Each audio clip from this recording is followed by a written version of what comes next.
السلام علیکم ورحمۃ اللہ وبرکاتہ۔ ان الحمد للہ نحمده ونستعینه ونستغفره ونؤمن به ونتوکل علیہ ونعوذ باللہ من شرور انفسنا ومن سیئات اعمالنا من يهده الله فلا مضل له ومن يضلله فلا هادي له أشهد أن لا إله إلا الله وحده لا شريك له وأشهد أن محمدا عبده ورسوله اللهم صل على محمد وأزواجه وذريته كما صليت على آل إبراهيم وبارك على محمد وأزواجه وذريته كما باركت على آل إبراهيم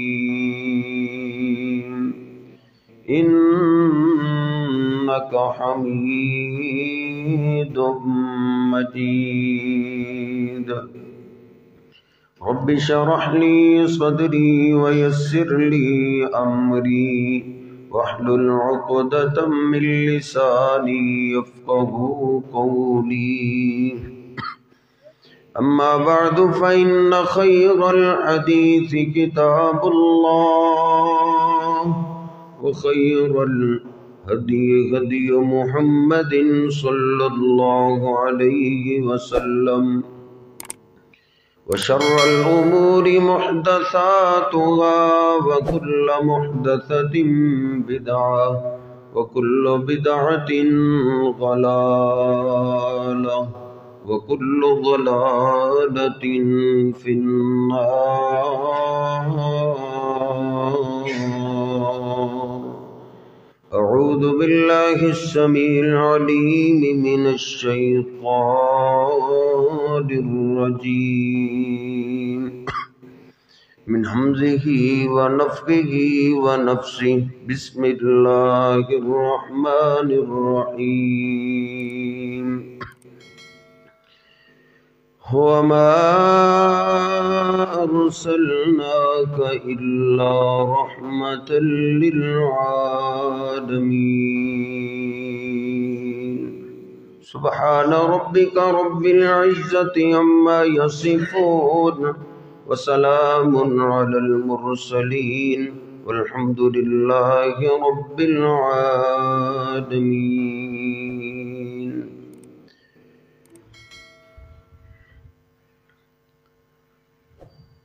آپ سب احباب ہر روز 5 ٹائم یہ صدا سنتے ہی رہتے ہیں۔ ہر طرف سے آواز آتی ہے کہ اللہ اکبر اللہ اکبر۔ اللہ اکبر کا معنی یہ ہے کہ اللہ سب سے بڑا ہے۔ اگر اذان کا ہمیں معنی آ جائے تو سارے جھگڑے ہی ختم ہو جائیں۔ اللہم رب هذه الدعوة التامة، نبی پاک صلی اللہ علیہ وسلم نے اذان کو مکمل دعوت کہا ہے۔ اسلام کی مکمل دعوت اذان ہے، اور اس کا پہلا کلمہ کیا ہے؟ اللہ اکبر، کہ اللہ سب سے بڑا ہے۔ وہ اتنا بڑا ہے کہ اس کی بڑائی کا انسان تصور نہیں کر سکتا۔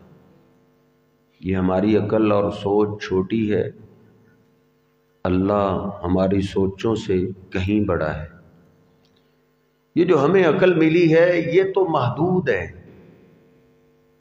یہ اتنی محدود ہے کہ یہ عقل اللہ کی مخلوق کتنی کتنی بڑی ہے اس کا علم اس کو نہیں ہے، تو اللہ کے بارے میں معرفت کیسے ہو سکتی ہے؟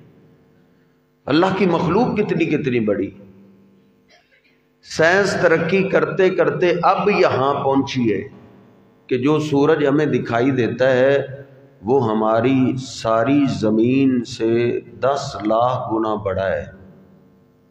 10 لاکھ زمینیں سورج میں آ سکتی۔ تو آپ جانتے ہیں جو چیز جتنی زیادہ دور ہوتی ہے وہ چھوٹی نظر آتی ہے۔ جو سورج ہماری زمین سے 10 لاکھ گنا بڑا ہے اور ہم سے کروڑوں میل دور ہے، اور وہ ہمیں ایک فٹ بال سا نظر آتا ہے، تو آسمان کتنا بڑا ہوگا جس کا کنارہ ہی نظر نہیں آتا۔ پھر یہ پہلا آسمان ہے، دوسرا آسمان اس سے بڑا ہے، پھر تیسرا اس سے بڑا ہے، پھر چوتھا، پھر پانچواں، پھر چھٹا، پھر 7واں آسمان، یہ بھی چھوٹے ہیں۔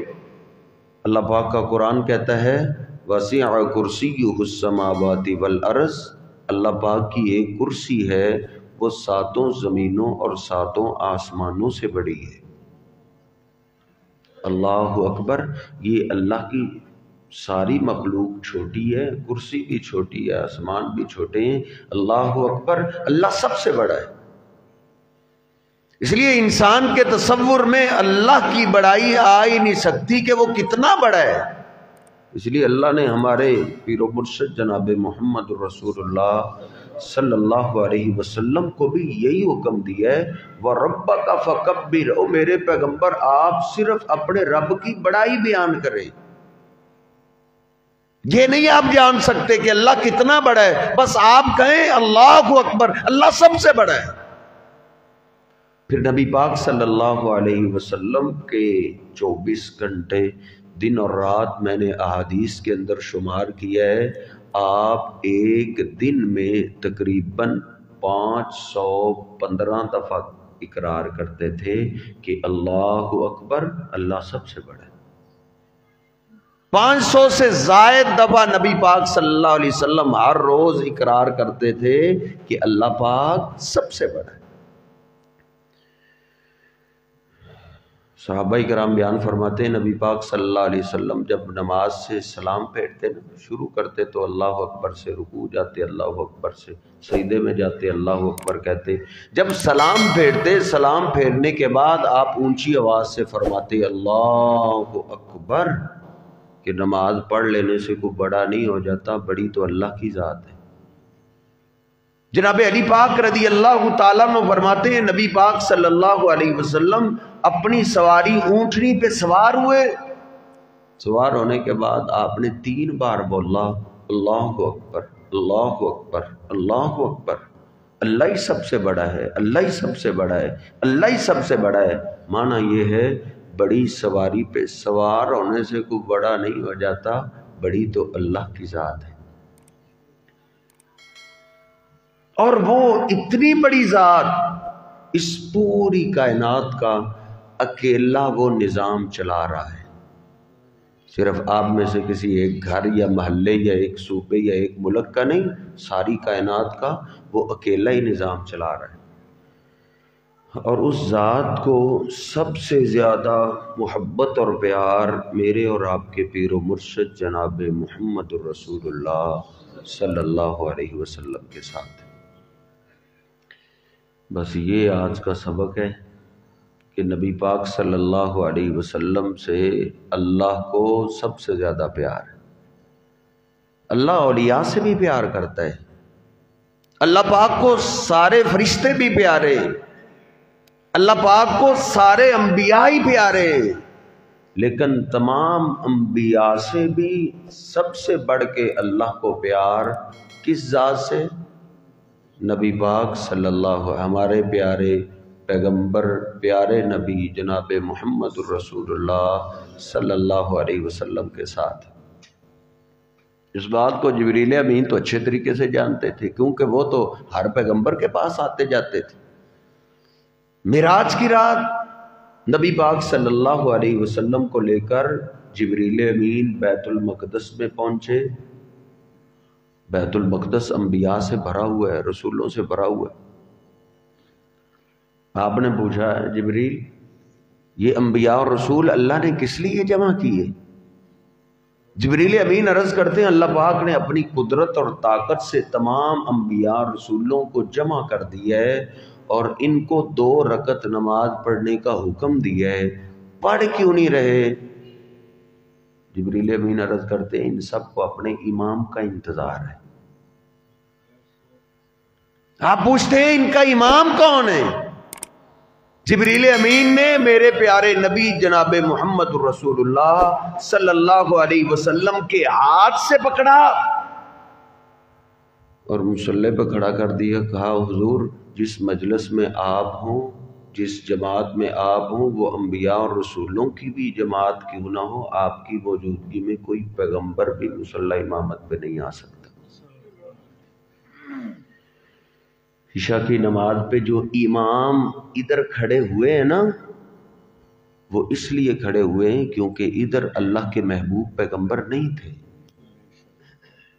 آپ اللہ کے پاس جا چکے، آپ جنتوں میں، آپ کائنات میں نہیں ہیں، کائنات سے پردہ فرما گئے، کائنات سے جا چکے، جنت الفردوس میں پہنچ چکے۔ اگر ادھر موجود ہوتے تو انبیاء کی جماعت میں سے کوئی امام نہیں ہو سکتا پیغمبروں میں سے، تو آپ ادھر موجود ہوں تو کوئی امتی مصلی امامت پہ کھڑا ہو سکتا ہے؟ نہیں ہو سکتا۔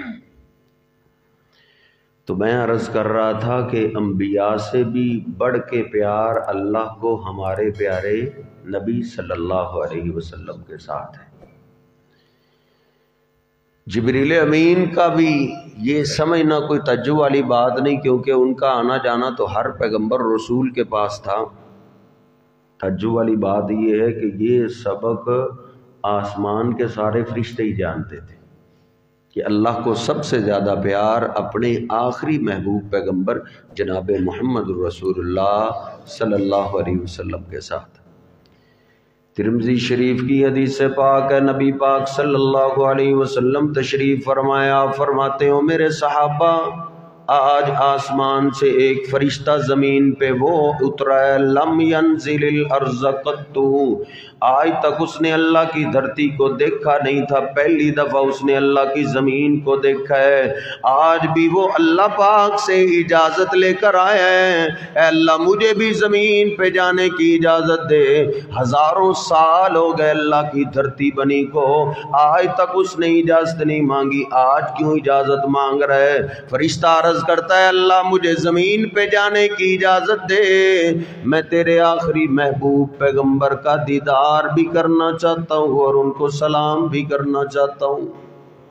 اس فرشتے نے آسمانوں سے زمین تک کا سفر صرف میرے محبوب پیغمبر علیہ الصلوۃ والسلام کو سلام کرنے کے لیے کیا ہے۔ ایک ہی فرشتہ تو آسمانوں پہ نہیں رہتا، فرشتوں کی تعداد تو بے شمار ہے۔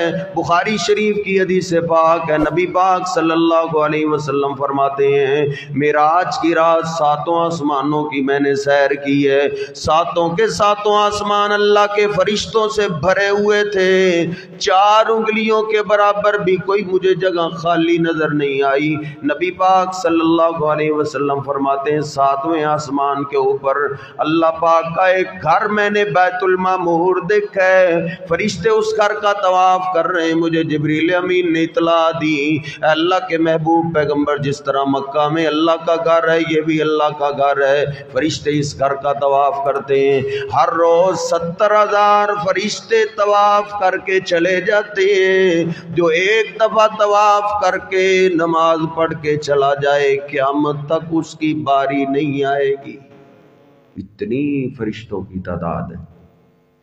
اللہ پاک کا قرآن کہتا ہے ان اللہ و ملائکتہ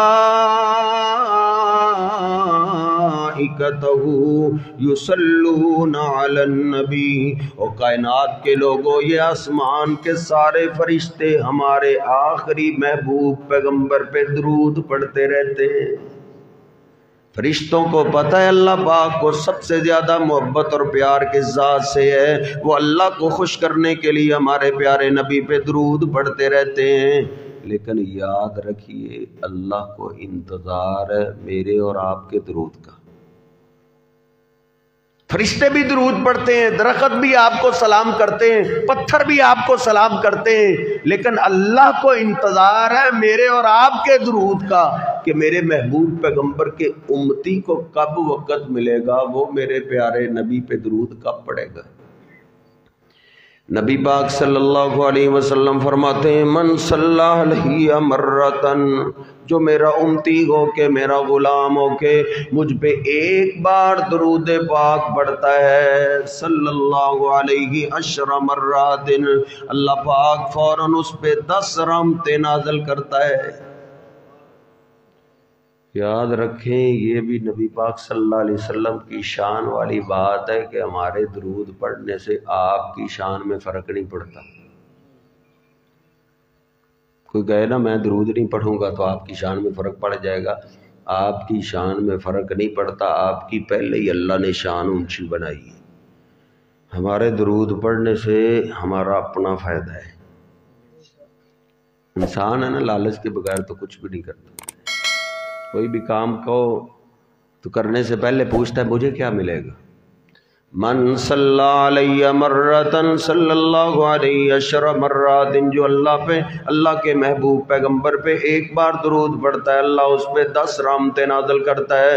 تو میں عرض کر رہا تھا فرشتے بھی اس بات کو جانتے ہیں کہ اللہ پاک کو سب سے زیادہ محبت اور پیار میرے پیارے نبی سے ہے۔ فرشتے کیوں نہ جانتے ہوں، یہ تو ایسا فطرتی سبق ہے، اس سبق کو تو دنیا کا ایک ایک جانور بھی جانتا ہے۔ دنیا کے جانوروں کو بھی پتہ ہے نبی پاک صلی اللہ علیہ وسلم کے مقام کا، میرے پیارے نبی کی عظمت کا، میرے محبوب علیہ السلام کے مقام، شان، عظمت کو جانور بھی جانتے تھے۔ روایت ترمذی شریف کی، سنن نبی داؤد میں نبی پاک صلی اللہ علیہ وسلم تشریف فرما ہیں، ایک انصاری صحابی آیا، عرض کرتا اللہ کے رسول ہمارے باغ میں ایک اونٹ ہے وہ سرکش ہو گیا ہے۔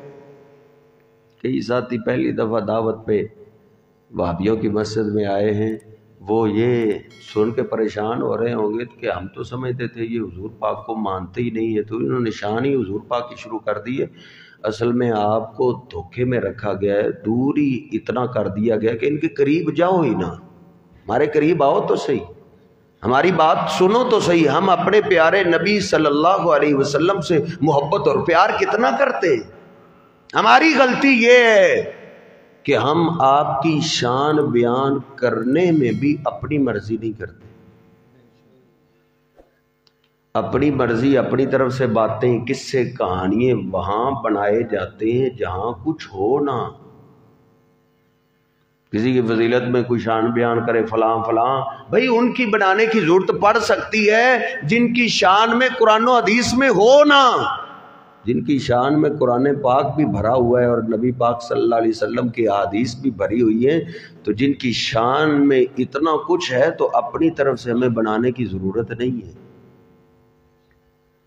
درود پاک کا بھی ہمیں منکر اسی لیے ہی کہا جاتا ہے، ہم کہتے ہیں جو حضور پاک نے درود سکھایا وہ پڑھو، جو نبی پاک صلی اللہ علیہ وسلم نے صحابہ کو سکھایا وہ درود پڑھو۔ الصلاۃ والسلام علیک یا رسول اللہ نبی پاک صلی اللہ علیہ وسلم نے نہیں سکھایا، یہ فیصل آباد کے ایک مولانا صاحب ہیں، انہوں نے یہ درود بنایا تھا۔ ہم کہتے ہیں پاکستانی درود نہ پڑھو، درود وہ پڑھو جو نبی پاک صلی اللہ علیہ وسلم نے صحابہ کو سکھایا ہے، وہ کہتے ہیں یہ درود کے ہیں ہی منکر۔ تو توجہ کیجئے، نبی پاک صلی اللہ علیہ وسلم سے اللہ کو سب سے زیادہ پیار ہے، جانور بھی جانتے ہیں۔ انصاری صحابی آیا، عرض کرتا ہے اللہ کے رسول ہمارے باغ کا ایک اونٹ ہے وہ سرکش ہو گیا، کسی کو باغ میں جانے ہی نہیں دے رہا۔ قد عطش الزرع والنخل، اے اللہ کے رسول ہمارا باغ اجڑ گیا، کھیتی ویران ہو گئی، کیونکہ کافی دن گزر گئے ہم باغ کو پانی نہ لگا سکے، کھیت کو پانی نہ لگا سکے، پانی نہ لگنے سے کھیت خراب ہو گیا، باغ اجڑ گیا ہے۔ نبی پاک صلی اللہ علیہ وسلم نے فرمایا آؤ صحابہ، آؤ میرے ساتھی، آؤ ان کے اور ان کے اونٹ کے درمیان صلح کرواتے ہیں۔ نبی پاک صلی اللہ علیہ وسلم چلتے چلتے صحابہ کے ساتھ ہیں، آپ نے باغ کے دروازے پہ ہاتھ رکھا ہے۔ ایک صحابی جلدی سے آگے بڑھا، عرض کرتا اللہ کے رسول انا نخاف علیک صولتا، میرا دل کانپ رہا ہے۔ اللہ کے رسول اندر کوئی آپ کا غلام نہیں، آپ کا صحابی نہیں جو آپ کی شان جانتا ہو، جو آپ کے مقام اور عظمت سے واقف ہو۔ اللہ کے رسول اندر ایک اونٹ ہے، جانور ہے، اور وہ بھی سرکش ہے، میرا دل کانپ رہا ہے، کہیں وہ اونٹ آپ کی گستاخی نہ کر بیٹھے، آپ کی سرکشی نہ کر بیٹھے۔ نبی پاک صلی اللہ علیہ وسلم فرماتے ہیں لیسا علی منہ باس، تم پیچھے ہٹو، مجھے تو کوئی خطرہ نہیں۔ آپ نے دروازہ کھولا، اونٹ نے دوسرے کونے سے دیکھا لوگ آئے ہیں، وہ حملہ کرنے کے لیے دوڑ پڑا۔ صحابہ فرماتے ہیں فلما نظر الجمل الی رسول اللہ، جب اونٹ قریب آیا تو اس کی نگاہ میرے پیارے نبی پاک صلی اللہ علیہ وسلم کے چہرے پاک پہ پڑ گئی۔ وہ پہچان گیا یہ کون سی ہستی آئی ہے، وہ پہچان گیا میرا مالک آج صلح کے لیے کس ذات کو لے کر آیا ہے۔ صحابہ کرام فرماتے ہیں نبی پاک صلی اللہ علیہ وسلم کو دیکھتے ہی اس نے اپنے قدموں کو روک دیا اور بڑے دھیمے قدموں کے ساتھ آہستہ آہستہ نبی پاک صلی اللہ علیہ وسلم کی طرف آ رہا ہے۔ کس انداز سے آ رہا ہے، دور سے ہی اس نے اپنے سر کو جھکا دی ہے، سر کو جھکاتے جھکاتے خر بین یدیہ ساجدا، اس نے آتے ہی اپنا سر میرے محبوب پیغمبر کے قدموں میں رکھ دیا ہے۔ اونٹ کو پتہ ہے یہ کون سی ذات آئی ہے، ان کے آگے سرکشی نہیں بنتی، ان کے آگے ضد نہیں بنتی، ان کی نافرمانی نہیں بنتی۔ اونٹ جانتا ہے اللہ پاک کو سب سے زیادہ محبت اور پیار اس ذات سے ہے، اگر میں نے ان کی نافرمانی کی تو میرا رب مجھے چھوڑے گا نہیں۔ نبی پاک صلی اللہ علیہ وسلم نے اس کے سر پہ شفقت والا ہاتھ رکھا ہے۔ صحابہ فرماتے یہ محبت بھرا منظر ہم نے پہلی دفعہ دیکھا ہے۔ نبی پاک صلی اللہ علیہ وسلم کا ہاتھ شفقت والا اس کے سر پہ لگا، حن وذرفت عینا، ہم نے کیا دیکھا، اونٹ کی آنکھوں میں بھی آنسو آ گئے، اونٹ بھی رو رہا ہے۔ پتہ نہیں وہ نبی پاک صلی اللہ علیہ وسلم کے دیدار کو کب سے ترس رہا ہوگا۔ وہ اونٹ بھی کیا خوش نصیب ہوا کرتے تھے جو ہمارے پیارے نبی صلی اللہ علیہ وسلم کا دیدار کرتے، آپ کے قدم پاک چوما کرتے تھے۔ نبی پاک صلی اللہ علیہ وسلم اس کے سر پہ ہاتھ پھیر رہے ہیں۔ صحابہ فرماتے اتنی دیر تک آپ نے ہاتھ اٹھایا نہیں جب تک اونٹ نے رونا بند نہیں کر دیا۔ نبی پاک صلی اللہ علیہ وسلم نے پھر مالک کو بلایا، لمن ھذا الجمل، اس اونٹ کے مالک کو لایا جائے۔ اونٹ کا مالک سامنے آیا، عرض کرتا اللہ کے رسول یہ میرا اونٹ ہے۔ آپ نے فرمایا قربان جائیں، آپ صرف انسانوں کے لیے ہی تو رحمت بن کے نہیں آئے، وما ارسلناک الا رحمتا للعالمین، آپ جانوروں کے لیے بھی رحمت بن کے آئے ہیں۔ آپ فرماتے ہیں انکا تجیعہ وتدیبہ، یہ اونٹ آپ کی شکایت کر رہا ہے کہ آپ اس سے کام تو بہت زیادہ لیتے ہیں لیکن اس کی خوراک کا خیال ہی نہیں رکھتے۔ صحابی نے عرض کی اللہ کے رسول آئندہ سے شکایت کا موقع نہیں ملے گا۔ اس نے سواری کی مہار پکڑی اور چلتا بنا۔ باقی صحابہ نے نبی پاک صلی اللہ علیہ وسلم کو گھیر لیا، عرض کرتے اللہ کے رسول یہ اونٹ بھی آپ سے پیار کرتا ہے، یہ اونٹ بھی آپ سے محبت کرتا ہے، قربان جائے ہم بھی تو آپ سے پیار کرتے ہیں، یہ آپ سے محبت کا اظہار آپ کو سجدہ کر کے کرتا ہے، افلا نسجد لک، اللہ کے رسول ہم بھی تو آپ پہ قربان جاتے ہیں، ہماری اولادیں قربان، ہمارا مال قربان، ہماری جان آپ پہ قربان، اے اللہ کے محبوب پیغمبر ہمارا بھی دل چاہتا ہے جس طرح اونٹ آپ کو سجدہ سجدہ کرتا ہے، ہم بھی آپ کو سجدہ کیا کریں۔ نبی پاک صلی اللہ علیہ وسلم فرماتے ہیں لا یصلح لبشر ان یسجد لبشر، نہیں میرے صحابہ، میری شریعت کے اندر کسی بشر کے لیے اجازت نہیں ہے، کسی بشر کے لیے جائز نہیں ہے کہ وہ اللہ کے سوا کسی اور کو سجدہ کرے۔ یہاں ہی تو جھگڑا ہے، ہمیں گستاخ اسی لیے کہا جاتا ہے، ہم کہتے ہیں اگر اللہ کے محبوب پیغمبر اللہ کے سوا سجدے کے لائق نہیں ہے تو پھر کوئی بھی نہیں ہے، کیونکہ آپ کی شان کا مقابلہ کوئی اور کر سکتے ہیں؟ نبی پاک صلی اللہ علیہ وسلم سے بڑھ کے عظمت کس کی ہو سکتی ہے؟ اگر آپ سجدے کے لائق نہیں ہیں تو پھر کوئی بھی نہیں ہے۔ نبی پاک صلی اللہ علیہ وسلم سے صحابہ نے عرض کیا، اللہ کے رسول، ایک صحابی سفر سے آیا تھا، سنن نبی داود میں ہے، وہ عرض کرتا ہے اللہ کے رسول جس علاقے سے میں آیا ہوں میرے علاقے کے لوگ اپنے سردار کو سجدہ کرتے ہیں، اب میرے سردار آپ ہیں، میں آپ کو نہ سجدہ کروں؟ آپ نے فرمایا نہیں، لو كنت آمرا احدا ان يسجد لاحد لامرت النساء يسجدن لازواجهن، میری شریعت کے اندر اللہ کے سوا سجدے کی اجازت نہیں ہے، اگر اجازت ہوتی تو میں عورتوں کو حکم دیتا کہ وہ صبح و شام اپنے خامدوں کو سجدہ کیا کریں۔ اگر نبی پاک صلی اللہ علیہ وسلم اللہ کے سوا سجدے کے لائق نہیں ہیں تو آپ سے بڑھ کے شان کسی کی ہو سکتی؟ بس یہی ہماری گستاخی۔ نبی پاک صلی اللہ علیہ وسلم سے بڑھ کے عظمت کس کی ہو سکتی ہے؟ آپ سے ایک صحابی نے پوچھا اللہ کے رسول آپ کو آپ کی شان کا پتہ آپ کو کیسے چلا؟ آپ نے فرمایا دو فرشتوں کو میں نے دیکھا ہے، ایک کے ہاتھ میں ترازو تھا، وہ زمین آسمان کے درمیان ٹھہر گیا، دوسرا میرے پاس آیا، اس نے مجھے اٹھایا، ترازو کے ایک پلڑے میں رکھا، دوسرے پلڑے کے اندر ایک آدمی، مجھے ایک کے مقابلے میں تولا گیا، میرا وزن بھاری رہا، پھر 10 کے مقابلے میں، پھر 100 کے مقابلے میں، فرشتہ کہتا ہے زنہ بِأَلْفٍ، ان کو 1000 کے مقابلے میں تولو۔ آقا فرماتے 1000 سے ترازو بھر گیا، مجھ اکیلے کو 1000 کے مقابلے میں تولا گیا، میرا وزن پھر بھی بھاری رہا۔ فرشتہ بولا ان کو کب تک تولو گے؟ ان کے مقابلے میں ساری کائنات بھی تول دو، ان کا وزن پھر بھی بھاری رہے گا۔ اگر اللہ کے محبوب پیغمبر سجدے کے لائق نہیں ہیں تو پھر کوئی بھی نہیں۔ بات ختم کریں، ہمارے پیر صاحب شاہ صاحب تشریف لے آئے ہیں، نبی پاک صلی اللہ علیہ وسلم سے اللہ کو سب سے زیادہ پیار ہے، یہ بات جانور بھی جانتے ہیں، جانوری کہ اللہ کی قسم اس بات کا علم درختوں کو بھی ہے کہ اللہ پاک کو اپنی تمام مخلوقات میں سے سب سے زیادہ محبت اور پیار میرے اور پیارے نبی صلی اللہ علیہ وسلم سے ہے۔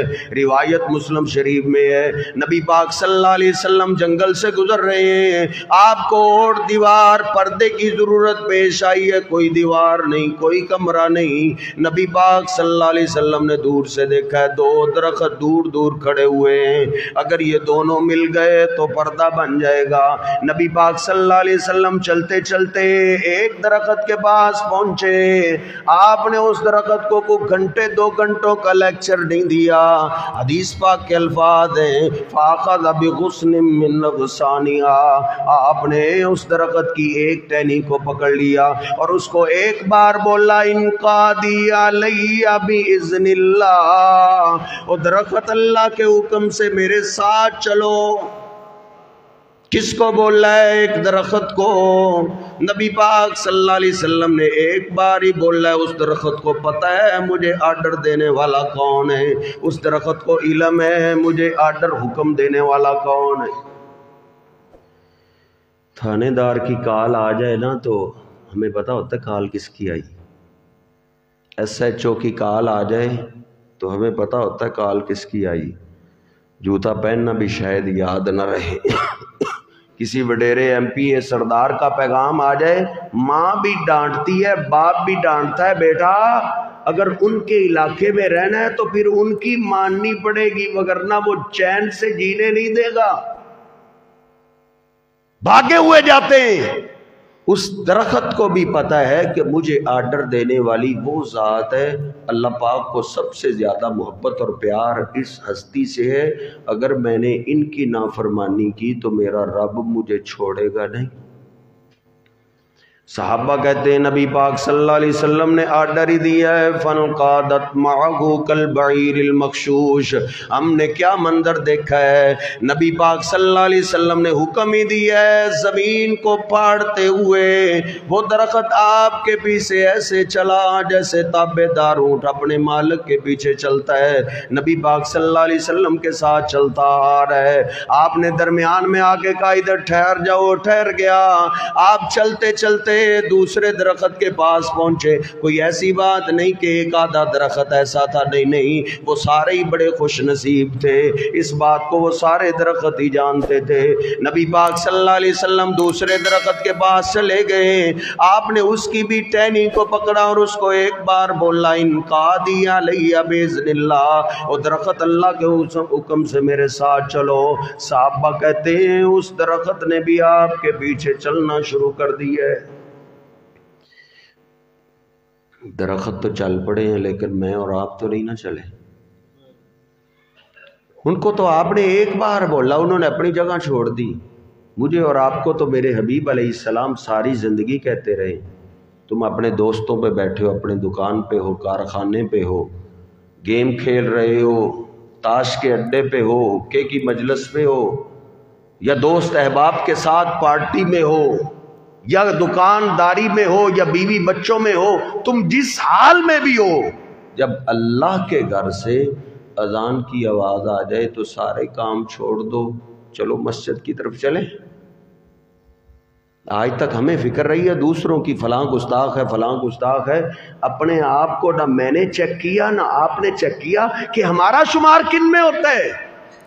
ان کو ایک بار بولا گیا، انہوں نے اپنی جگہ چھوڑ دی۔ مجھے اور آپ کو تو میرے حبیب ساری زندگی کہتے رہے، ساری زندگی نہیں۔ جناب علی پاک فرماتے ہیں نبی پاک صلی اللہ علیہ وسلم کا جو آخری کلام میں نے سنا ہے، آپ یہی کہتے ہوئے جا رہے تھے الصلاۃ الصلاۃ وما ملکت، او میری امت کے لوگوں میں تو جا رہا ہوں، میرے جانے کے بعد نمازوں کا خیال رکھنا۔ گستاخ سے گستاخ بیٹا ہو نا، جس نے اپنے باپ کی کبھی نہ مانی ہو، پورا محلہ جانتا ہے یار اس نے اپنے باپ کی کبھی نہیں مانی، لیکن اس کا بھی بوڑھا باپ مرتے ہوئے کوئی وصیت کر جائے، گستاخ سے گستاخ بیٹے کو بھی مرے ہوئے باپ پہ ترس آ ہی جاتا ہے، وہ اپنے بوڑھے باپ کی آخری وصیت کو کبھی نہیں چھوڑتا۔ ہم نے تو اپنے حبیب سے وہ سلوک بھی نہیں کیا جو ایک گستاخ بیٹا اپنے باپ سے کرتا ہے۔ پلٹ آئیے نبی پاک صلی اللہ علیہ وسلم کی محبت نماز میں، جو بے نماز ہے اس کا میرے حبیب علیہ السلام سے تعلق نہیں ہے۔ آپ اندازہ کیجئے جو سچی محبت اور سچا پیار کرنے والے تھے وہ اپنی جان سے بھی زیادہ قیمتی نماز سمجھا کرتے تھے۔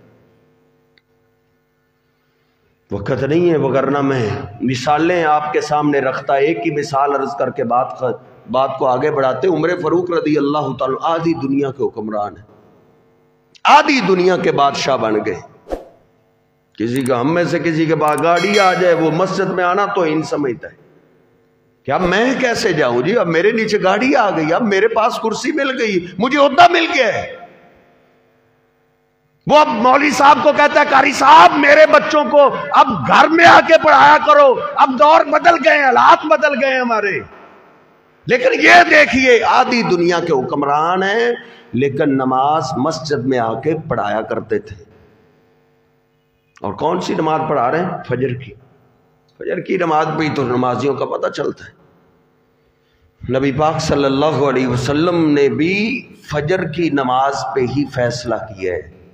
بخاری شریف میں آپ فرماتے جو فجر کی نماز میں حاضر ہوتے ہیں یہ میری امت کے طیب انسان ہیں۔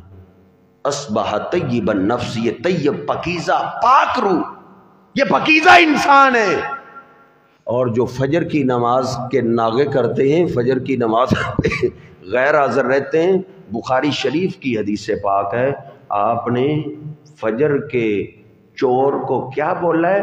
اصبح خبیث النفس، یہ میری امت کا خبیث انسان ہے۔